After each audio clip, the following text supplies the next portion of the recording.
በቅርቡ በአሜሪካን መንግስት የወጣውን የቪዛ እገዳ በተመለከተ 5 ዋና ነገሮችን ለማለት ነው የሚታወቅ። አለም ጉዳይ ከአለም ጉዳይ ጠበቃ ቢሮ ነው።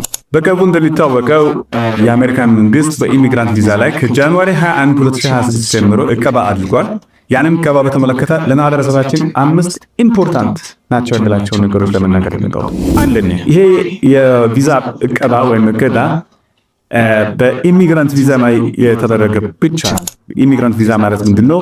አንድ ሰው አንድ አሜሪካዊ ወይም ደግሞ ግሪን ካርድ ሆልደር ለእናቱ ወይም ለአባቱ፣ ለሚስቱ፣ ለወንድም ለእህቶቹ ወይም ለልጆቹ የሚያደርገው የቪዛ ማመልከቻን በተመለከተ ብቻ ነው። ኢሚግራንት ቪዛ ማለት እንደዚህ ናቸው። እናት፣ አባት፣ ወንድም፣ እህት፣ ሚስት እና ልጆች እንደዛ በተመለከተ ብቻ ነው እና ከስራ ጋር ተያያዘ የሚገኝ ግሪን ካርዶችን በተመለከተ እቀባውን ብቻ ነው የሚመለከተው እንጂ በአንድ ሰው አሜሪካን ሀገር በጉብኝት፣ በትምህርት፣ በስብሰባ አትሌቶች ወይም ደግሞ አርቲስቶች በተለያዩ ቪዛ የሚመጡ አሉ። እነዚህ ላይ አይመለከትም። ከዚህ በፊት የትራቭል ባን ያመጣቸው ሀገሮች ወይም ደግሞ ቪዛ ሪስትሪክትድ የሆኑ ሀገሮች አሉ። ከዛ ደም አይገናኝም። ይሄን ነው ኢሚግራንት ቪዛን ብቻ ነው የሚመለከተው። ያ የመጀመሪያው ነጥብ ነው። ሁለተኛው ይሄ የቪዛ እቀባ ለተወሰነ ጊዜ ብቻ ነው። ቴምፖራሪ ፕሮሰሱ ዲሌይ ሊሆን ይችላል። አንድ ሰው ቪዛ የሚያገኝበት ወይም ደግሞ ሊቆይ ይችላል። ፐርማነንትሊ ካንሰል አልሆነም ወይም ደግሞ ቪዛ የተሰጣቸው ሰዎች ሪቮክድ እየሆኑ አይደለም። ስለዚህ ፕሊስ ያን አንደርስታንድ አድርጉ። ለተወሰነ ጊዜ ብቻ የሚደረግ የቪዛ እቀባ ነው። ምክንያቱም የአሜሪካ መንግስት እያለ ያለው ምንድነው? ሰዎች በግሪን ካርድ አሜሪካ ያለው ይመጡና እናንተ ፓርትማችን እየተጠቀሙ ስለሆነ ያንም በተሻለ መንገድ ቬት ለማድረግ ይረዳናል በሚል ነው ይሄ ሰስፔንሽን ወይም ደግሞ ይሄ እቀባ የተደረገው። ሶስተኛውና መናገር መፈለገው ነገር ምንድነው? ይሄ ቪዛ እቀባ አፌክት የሚያደርገው ከአሜሪካን ሀገር ውጭ ያሉትን ቪዛ አፕሊካንት ብቻ። ያ ማለት ምንድነው? ሰው አሜሪካን ሀገርም ሆኖ እኮ እዚሁ አሜሪካን ሀገር ላለ ሰው ይሄን ኢሚግራንት ቪዛ አፕላይ ሊያደርግ ይችላል። ቪዛ አይደለም በአጀስትመንት ኦፍ ስታተስ የሚባለው ፕሮሰሱ ትንሽ ለየት ይላል። ግን ለልጁም፣ ለእናት፣ ለአባቱም፣ ለባል፣ ለሚስት ወለወንድሞችና ለእህቶች እንኳን አይቻል አሜሪካን ሀገር ሆኖ ለሚደረግ የአጀስትመንት ኦፍ ስታተስን አፌክት አያደርግም። ይሄ የሚያደርገው ከአሜሪካን ሀገር ውጪ ላሉ ሰዎች ብቻ ነው። አራተኛውና ሌላ ማለት መፈለገው ነው ምንድነው? ከዚህ በፊት ይሄን ኢሚግራንት ቪዛ የተሰጣችሁ ሰዎች አላችሁ። አሜሪካን ሀገር የመጣችሁም ኢቨን ኢትዮጵያ ውስጥ ወይም ደግሞ እዛው ሀገር ያሉ ቪዛ የተሰጣቸው ሰዎች አሉ። በእኛ ዴሞ እንኳን ሪፕሬዘንት አድርገናቸው የኢሚግራንት ቪዛ ኢንተርቪውን አድርገው ቪዛው ፓስፖርታቸው ላይ የተመታ ሰዎች አሉ። ዶል ላይ ተመረጥ እስካሁን አይመጣም። እነዛን ሰዎች አፌክት አያደርግም። ስለዚህ መደናገር አያስፈልግም ማለት ነው። ኢንተርቪው አድርጋችሁ ቪዛውን ተቀብላችሁ ግን እስካሁን በስ አሜሪካን ሀገር ያልመጣችሁ ሰዎች ይሄ ነገር ስለማይመለከታችሁ ወይ ቪዛው ሪቮክ ስለማይደረግ በተባላችሁበት ጊዜ ብዙ ጊዜ በ6 ወር ጊዜ ውስጥ ወደ አሜሪካን ሀገር መሄድ ቪዛውን ታገኛችሁ በ6 ወር ጊዜ ውስጥ አሜሪካን ሀገር መሄድ አለባችሁ ነው የሚባለው። ያንን አታስተባቡ። በ6 ወር ጊዜ ውስጥ አሜሪካን ሀገር መምጣት ትችላላችሁ። እናንተም አይመለከትም። አምስተኛና ከሁሉም በላይ ደግሞ እንደ አጽንዖት ሰጥቼ መናገር የምፈልገው ምንድነው? ፕሮሰሱ አልጎ ነው። የኢሚግራንት ቪዛ አሜሪካን ያላችሁ ሰዎች ለሚስቶቻችሁ፣ ለባል፣ ለማጥላባት፣ ለወንድም፣ ለእህት፣ ለልጆች አሁንም ድረስ ፕሮሰሱ ስላልቆመ ፕሊዝ ይህንን ነገር በዚህ ቪዛ እቀባ ተደናግጣችሁ ያሰባችሁትን ነገር ከማድረግ እንዳትቆጠቡ። ከዛሬ ጀምሮ አፕላይ ለማድረግ ሞክሩ። ምክንያቱም ፕሮሰሱ አንድ ዓመት ከ6 ወር 2 ዓመት የሚፈጅበት ጊዜ አለ። ስለዚህ ካው ፕሮሰሱ ላይ ቢሆን ነው ይሻላል። እናንተ አልተከለከላችሁም። ምናልባት ከ2 ወር በኋላ ከ6 ወር በኋላ ከተወሰነ ጊዜ በኋላ ይሄ የቪዛ እቀባ መነሳቱ አይቀርም ብዬ ነው እንደምታው I strongly believe so። ስለዚህ ካሁኑ ፕሮሰስ ላይ ብትሆኑ ያ ነገር እቀባ በሚነሳ ጊዜ ሁኔታዎች በፍጥነት ሊካሄድላችሁ ይችላል ማለት ነው። ይህንን የቪዛ ፕሮሰስ በዚህ በቪዛ ሬስትሪክሽን ምክንያት ወይም ደግሞ በእቀባው ምክንያት ተረናጣችሁ እንዳትተውት። ካሁኑ ያኔ ማመልከታችሁን በዩኤስሲአይኤስ ደረጃ ነው ሃንድል የሚደረገው። አይኦን ተረም ወጥቆኑት መጀመሪያ ከዛ በኋላ በዩኤስሲአይኤስ ደረጃ 6 ወር ወይም ዓመት ሊፈጅ ይችላል። አፕሩቭ ከሆነ በኋላ ናሽናል ቪዛ ሴንተር ይሄዳል። ዛራው ፕሮሰስ ሲሆንና ወደ ኤምባሲ ይሄዳል። ይሄ ፕሮሰሱ ከዓመት በላይ የሚፈጅበት ጊዜ አለ። እነዚህ ከ2 ዓመት በላይ ዲፔንዲንግ ኦን ዘ ካራባክ ከሸዳችሁ ፋይ። ስለዚህ ካሁኑ ያንን ነገር እንዳታቀሙ ፕሊስ። ይሄን ነገር ለማስተላለፍ ፈልጌ ነው። አላን ጉደታኒ ከአላን ጉደታ ይጠብቃል። ሰላም ጤና ይስጥልኝ ውድ የኢንፎቴመንት የዩቲዩብ ቻናል ቤተሰብ፣ እኔ ፋሲል ነኝ። ዛሬም በሌላ ቪዲዮ መጥቻለሁ። እሺ ዛሬ ይዤላችሁ የመጣሁት ቪዲዮ ከመጀመሪያ ላይ እንግዲህ እንዳሳየኋችሁ ነው። እንደምታውቁት በቅርብ ጊዜ የአሜሪካ መንግስት ከመጪው ጥር 21 2026 እንደ አውሮፓውያን አቆጣጠር ጀምሮ የአሜሪካ አስተዳደር ለ75 ለሚሆኑ ሀገራት ቪዛ ክልከላ አድርጓል። ይሄ ቪዛ ክልከላ ምንን ያመለክታል? ቪዛ ክልከላ የተደረገባቸው ሀገራት የትኞቹ ናቸው የሚለውን አብረን የምንመለከት ይሆናል። እንደምታውቁት እንግዲህ የዶናልድ ትራምፕ አድሚኒስትሬሽን በተለያዩ ጊዜያት ይሄ ባን ማድረግ፣ የኢሚግራንትን ለማስወጣት ጥረት ማድረግ፣ ዜግነትን መከልከል፣ ግሪን ካርድን መቀማት የመሳሰሉና በጣም ሌሎች በርካታ ነገሮችን እያደረጉ እንደሚገኙ ታውቃላችሁ። እንግዲህ ባለፈው አመት መጨረሻ ላይም ጀምሮ ደግሞ የዲቪ 2027 እንግዲህ ፖዝ እንዲደረግ ፕሮሰሱ ፖዝ እንዲደረግ ይቅርታ ተደርጓል። ይሄ ደግሞ በ2027 ዲቪ ላይ ብቻም ሳይሆን 2026 የዲቪ አሸናፊዎች የዲቪ ሎተሪ አሸናፊዎች ላይም ትልቅ የሆነ ችግርና መስተጓጎል እንደፈጠረ ሁላችንም የምናውቀው ነገር ነው። እንግዲህ የቅርብ ጊዜ ዜናም ነው። ታዲያ የዲቪ 2027ን ብቻ ሳይሆን አሁን ደግሞ የተለያዩ አይነት ሀገራትን በተለያዩ ጊዜያት ቪዛ ክልከላ ማድረግና ወደ ሀገሬ እንዳይገቡ በማለት የአሜሪካ መንግስት የተለያዩ አይነት እርምጃዎችን ለመውሰድ ጥረት እያደረገ ነው። እንደዚሁም ደግሞ ከፖለቲካል አሳይለም ጋር በተያያዘ ደግሞ የፖለቲካል አሳይለም የሚጠይቁ ማንኛቸውም በፍርድ ቤት ጉዳያቸው እየታዩ ያሉ ሰዎች ወይም ዜጎች ወደ አሜሪካ ጉዳያቸው የሚታይ የነበረው ወደ ሌሎች ሀገሮች እንደ ዩጋንዳ እና ሆንዱራስ የመሳሰሉ ሀገሮች ሄደው ጉዳያቸው በዛው እንዲታይ የማድረግ ስራ እንግዲህ ጀምሯል የአሜሪካ አድሚኒስትሬሽን። ስለዚህ እንደዚህ የመሳሰሉ እና የተለያዩ አይነት መመሪያዎችን ነው እያወጣ የሚገኘው። የግራ የሚያጋባ በጣም እንግዲህ ተስፋ የሚያስቆርጥ አስደንጋጭ የሆኑ በኢሚግራንትስ ላይ በተለያየ አይነት መንገድ እየተወሰዱ ያሉ እርምጃዎች ነው የሚያሳየው። እንግዲህ ብዙዎች ይሄንን ተቃውመው የተለያዩ አይነት ነገሮችን ለማድረግ ጥረት እያደረጉ ነው። የህግ ባለሙያዎችም በበኩላቸው ይሄ ነገር እንዳይፈጸም የተቻላቸውን ያክል ጥረት እያደረጉ እንደሚገኙ ይታወቃል። እንግዲህ በመጀመሪያ በቪዲዮ መግቢያ ላይ ያሳየኋችሁ አለን ጉዳታ የተባሉ በአሜሪካን ሀገር የሚኖሩ ብዙ ተሞክሮ ያላቸው የህግ ባለሙያ ናቸው።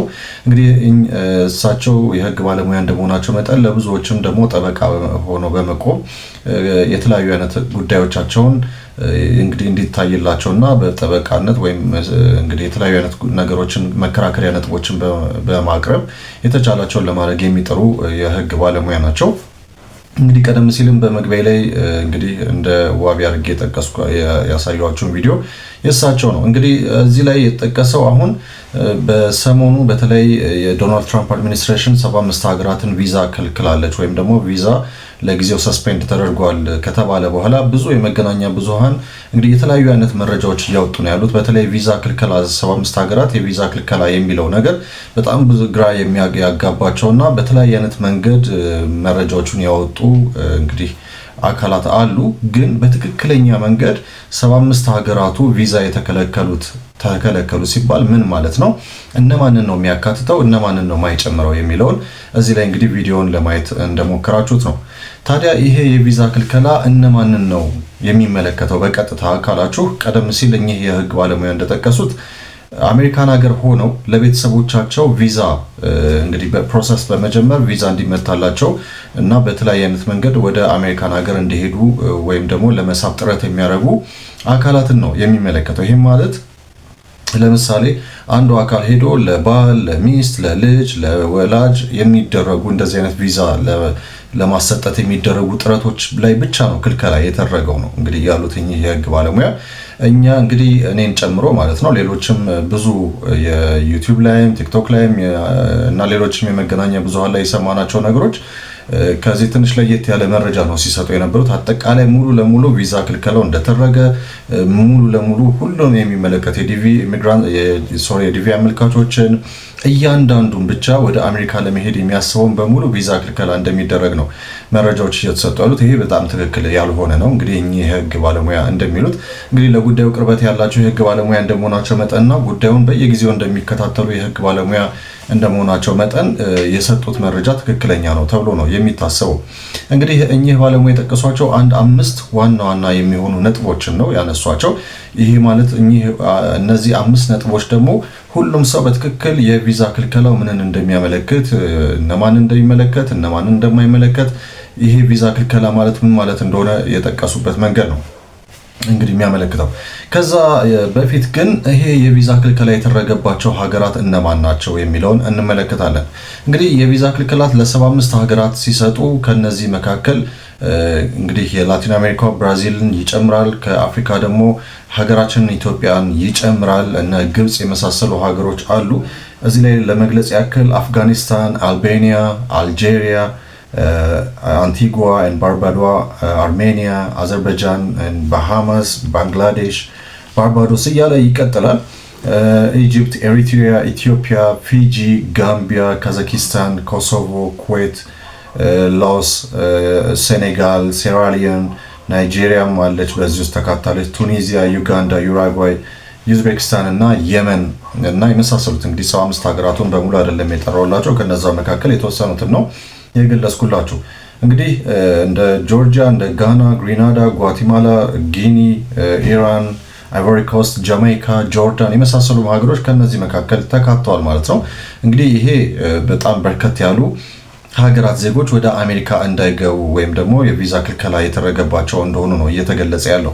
ሆኖም እንግዲህ እኚህ የህግ ባለሙያ ከሰጡት የህግ ማብራሪያ አንጻር ደግሞ ጉዳዩን የምንመለከትበትን መንገድ እዚህ ጋር እንግዲህ ያው በደንብ ለማብራራት ያክል ሲጀመር ይህ ቪዛ መከልከል ማለት የሚያመለክተው ቀደም ሲል እንደገለጽኩላችሁ ለእናት፣ ለአባት፣ እንግዲህ ለትዳር አጋር፣ ለልጆች የሚደረጉ የቪዛ ለማሰጠት የሚደረጉና እንደዚህ አይነት ፕሮሰሶችን የሚደረጉ ወይም ደግሞ ከኢትዮጵያ ወይም ደግሞ ከተለያዩ ሀገራት ወደ አሜሪካ በቤተሰቦቻቸው አማካኝነት ለማስገባት የሚደረጉ ወይም ለመውሰድ የሚደረጉ ጥረቶች ላይ ብቻ ነው ክልከላ የተደረገው። ሌሎቹን በሙሉ አይነካም። ሌላው ቀርቶ ለምሳሌ ኢትዮጵያ ሆናችሁ እኚህ የህግ ባለሙያ እንደጠቀሱት እንግዲህ ኢትዮጵያ ውስጥ ሆናችሁ ኦልሬዲ ቪዛ የተመታላችሁና ጊዜያችሁን የምትጠባበቁ ከሆነ እናንተንም ጭምር የማይመለከት ነው ብለዋል ኦልሬዲ፣ ምክንያቱም ቪዛው ተሰጥቷቸዋል።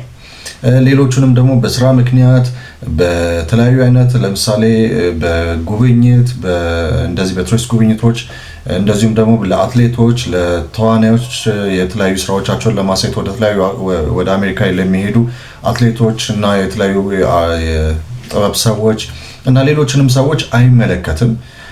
ስለዚህ ቪዛ ክልከላው የሚባለው ነገር ሁሉንም የሚያካትት እንዳልሆነ እዚህ ጋር ልብ ሊባል የሚገባው ጉዳይ ነው ማለት ነው።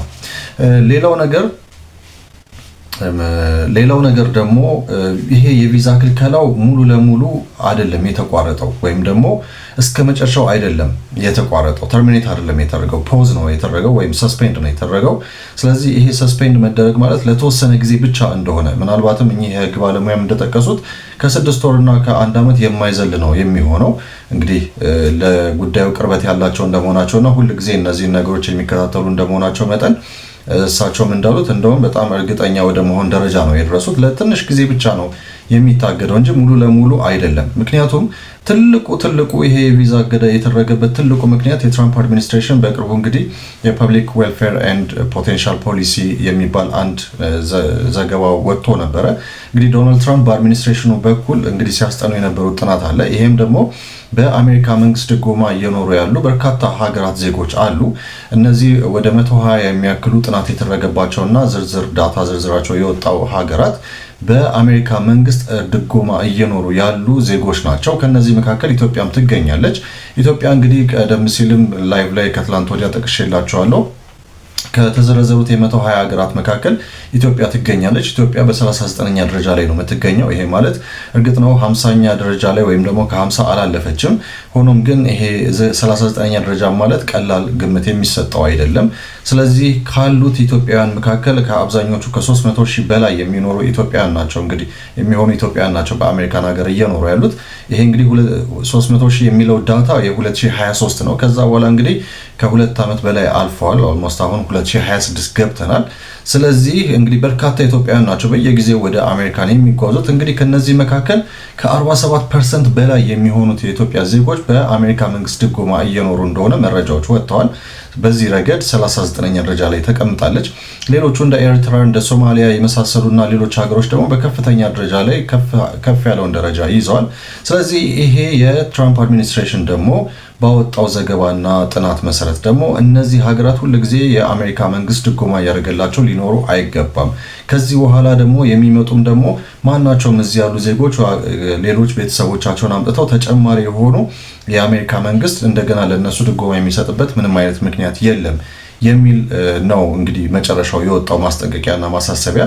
ለዚህ ነው እንግዲህ ለነዚህ 75 ሀገራት ቪዛ ሲከለከል ይህንን ታሳቢ በማድረግ ነው። እንግዲህ የአሜሪካ መንግስት እንደጠቀሰው ሁልጊዜም ቅድሚያ የሚሰጠው ለዜጎቹ እንደመሆኑ መጠን ዜጎቹ መጀመሪያ ሊጠቀሙ ይገባል። ስራ በትክክል ሊያገኙ ይገባል። ግብር እየከፈሉ የሚኖሩ ደግሞ ሌሎችም ከትውልድ አሜሪካውያን ውጭ ያሉ ሌሎች ዜጎች አሉ። እነሱም ደግሞ በትክክል ግብራቸውን እየከፈሉ እየኖሩ እንደመሆኑ መጠን እስከኖሩም ድረስ በትክክል እነሱ ሊጠቀሙ ይገባል የሚል መጀመሪያ አሜሪካውያን ከዛ በኋላ ደግሞ ሌሎች ዜጎችም በእንደዚህ አይነት መንገድ በትክክለኛ የአሜሪካን መንግስት በሚፈቅደው መሰረት እየኖሩ ያሉ እና ስራቸውን በአግባቡ እየሰሩ የአሜሪካን ሀገርን እየጠቀሙ ራሳቸውን እየጠቀሙ ያሉ ዜጎችም በተገቢው መንገድ ሊኖሩ ይገባል፣ እነሱ ናቸው ሊጠቀሙ የሚገቡት የሚል አመለካከት ነው ያለው። ከዚህ አመለካከት አንጻር ሌሎቹ ግን በአሜሪካ መንግስት ድጎማ የሚኖሩ የትኞቹም ዜጎች ከሀገሬ ሊወጡ ይገባል ወይም ደግሞ እዚህ ያሉ ዜጎችም የአሜሪካ ድጎማ የምታደርግበት መንገድ መቅረት አለበት የሚል አመለካከት ነው ያላቸው።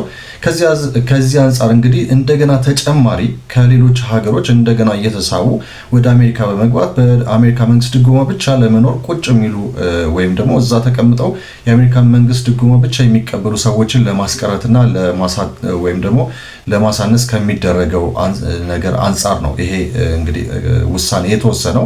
ስለዚህ እንግዲህ የሚነካቸው እንዳልኳቸው የተለያዩ አይነት ቤተሰቦች እንደገና ወደ አሜሪካ ለመውሰድ የሚፈለጉ ወይም ደግሞ በቤተሰቦቻቸው አማካኝነት ወደ አሜሪካ ለመግባት ጥረት የሚደረግላቸውን የቤተሰብ አካላት ብቻ የሚመለከት እንጂ ሌሎቹን የሚመለከት አይደለም። እንደውም እኚህ የህግ ባለሙያ ጨምረው የተናገሩትና መጨረሻ ላይ ያሳሰቡት ነገር ምንድን ነው?